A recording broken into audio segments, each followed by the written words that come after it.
Hi friends, welcome back to tasty recipes. ఈరోజు రాగి పిండి తయారీ విధానం చూద్దామండి. మొలకెత్తిన రాగులతో రాగి పిండి ఎలా తయారు చేసుకోవచ్చో చూద్దాము.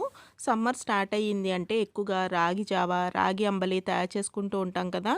మార్కెట్లో ఈ పిండిని కొనుక్కునే బదులు ఇంట్లోనే తయారు చేసుకుని చూద్దాము. నేను ఇక్కడ 1 కేజీ రాగులు తీసుకున్నాను. దీనిలోకి కొన్ని నీళ్లు వేసుకుని ఒకసారి ఈ విధంగా కలిపేస్తున్నాను. నీళ్లు వేసేసి ఉంచేస్తే కొన్ని రాగులు పైకి ఉండిపోతాయి. అందుకని ఇలా నీళ్లు వేసేసి 1 గంట పాటు పక్కన ఉంచాము అనుకోండి, పైన పొట్టంతా కూడా ఏమైనా డస్ట్ అది ఉంటే కూడా ఇలా నీళ్ళకి పైకి వచ్చేస్తుంది. అందుకని మూత పెట్టేసి 1 గంట సేపు పక్కన ఉంచుకోవాలి. గంట తర్వాత మనం ఏమీ కలపకుండా, అంటే రాగుల్ని నీళ్ళని మళ్ళీ చేత్తో కలపకుండా పైన ఉన్న నీళ్ళన్నీ తీసేయాలి. ఇప్పుడు మళ్ళీ నీళ్లు వేసుకుని 1కి 2 సార్లు బాగా కడుక్కోవాలి. దీంట్లో మట్టి ఎక్కువగా ఉంటుందండి. ఆ డస్ట్ అంతా కూడా పోయే వరకు, తెల్లటి నీళ్లు వచ్చేంత వరకు వాష్ చేసుకోవాలి. ఇప్పుడు లాస్ట్లో మళ్ళీ కొన్ని నీళ్లు వేసుకుని మూత పెట్టేసుకుని 8 నుంచి 10 గంటల వరకు నానబెట్టుకోవాలి. ఒక నైట్ అంతా నానబెట్టేసుకుంటే సరిపోతుంది. నేను నైట్ నానబెట్టేశానండి. మార్నింగ్కి మనకి ఈ రాగులు కొంచెం నాని కొంచెం పెద్దవిగా అవుతాయి. ఇప్పుడు నీళ్ళన్నీ కూడా వంచేసుకోవాలి. రాగుల్ని ఇలా జాలి గిన్నెలో వేస్తే నీళ్ళు ఏమన్నా ఎక్స్ట్రా ఉన్నా కానీ కారిపోతాయి. నీళ్ళన్నీ కూడా కారిపోయిన తర్వాత ఒక గిన్నెని తీసుకుని దీనిలోకి ఒక కాటన్ క్లాత్ని వేసుకోవాలి. వీడియోలో చూపించిన విధంగా ఇలా క్లాత్ని పరుచుకోవాలి గిన్నె లోపలికి. క్లాత్ కూడా కొంచెం మరీ పల్చగా కాకుండా మరీ దలసరగా కాకుండా ఉండే విధంగా చూసుకోవాలి. ఇప్పుడు ఈ రాగుల్ని ఈ క్లాత్లోకి ట్రాన్స్ఫర్ చేసేసుకోవాలి. రాగులన్నీ కూడా క్లాత్లోకి వేసేసుకున్న తర్వాత వీడియో చూపించిన విధంగా ఈ విధంగా మిగిలిన క్లాత్ని ఈ పైన పెట్టేసుకోవాలి. అలాగే మనం రాగులు వేసుకున్నాం కదండి, అందుకని ఆ రాగులు కొంచెం తడి ఉంటాయి కదా, అందుకని అడుగున క్లాత్ కొంచెం తడిగా ఉంటుంది.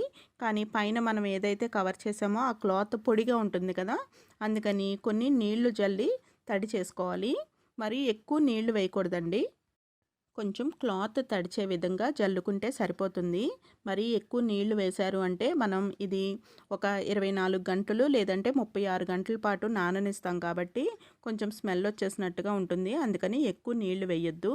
ఇలా మొత్తం అంతా కూడా క్లాత్ తడిచేలాగా చూసుకోవాలి. ఇప్పుడు దీనిపైన ఒక మూత పెట్టేసి 24 గంటల పాటు పక్కన ఉంచేయాలి.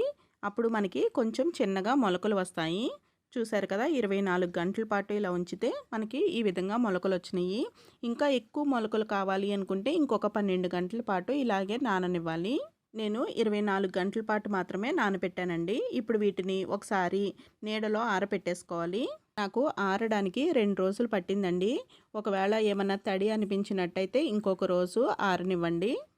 బాగా ఆరిన రాగుల్ని ఇప్పుడు స్టవ్ మీద కొంచెం కొంచెంగా రాగుల్ని వేసుకుని వేయించుకోవాలి. రాగులు వేయించుకునేటప్పుడు స్టవ్ని లో ఫ్లేమ్లో పెట్టుకుని నెమ్మదిగా వేయించుకోవాలి. మనకి రాగులు వేడైనట్టే ఉంటాయి, కానీ వేగినాయో లేదో తెలియాలి అంటే కొంచెం సేపు ఒక 2 నిమిషాల పాటు వేయించుకున్న తర్వాత ఒక గింజను తీసుకుని నోట్లో వేసుకుంటే క్రిస్పీగా ఉండాలి. అన్నీ ఒకేసారి వేసి వేయించేయకుండా కొంచెం కొంచెంగా వేసుకుని వేయించుకోండి. బాగా వేగిన తర్వాత వాటిని వేరే ప్లేట్లోకి తీసేసుకుని చల్లారనివ్వాలి.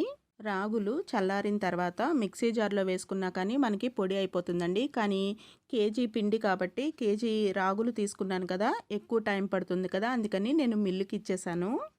కొంచెం క్వాంటిటీ అయితే మిక్సీ జార్లో వేసేసుకున్నా కానీ మనకి మెత్తగానే పొడి అయిపోతుంది. చూసారు కదా, నేను మిల్లుకి ఇచ్చిన పిండి ఇలా మెత్తగా ఆడించేశాను. మిల్లు నుంచి తెచ్చిన పిండిని ఒకసారి ఇలా గరిటతో అటు ఇటు కలిపి 1 గంట పాటు ఆరనివ్వాలి.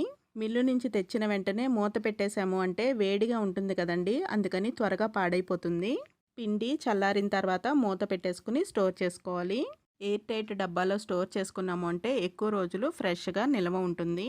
చూశారు కదండి, మొలకెత్తిన రాగులతో రాగుల పిండి తయారీ విధానము. మరొక ఇంట్రెస్టింగ్ అండ్ టేస్టీ రెసిపీతో మళ్ళీ కలుద్దాము.